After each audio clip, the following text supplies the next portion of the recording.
Haris Friza akui siap menikah dengan Hafiza Devi Anjani.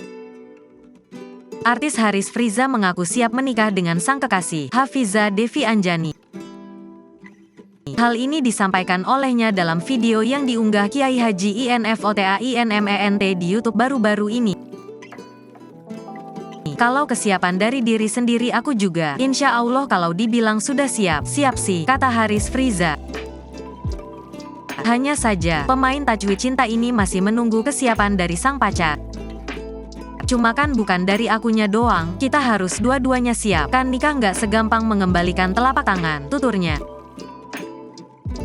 Haris Friza cuma memastikan kalau hubungannya dengan Hafiza Devi Anjani tidak main-main.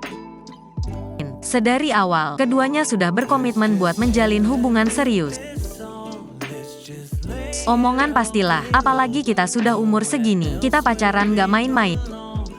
Pasti sudah ada omongan ke sana, ungkapnya.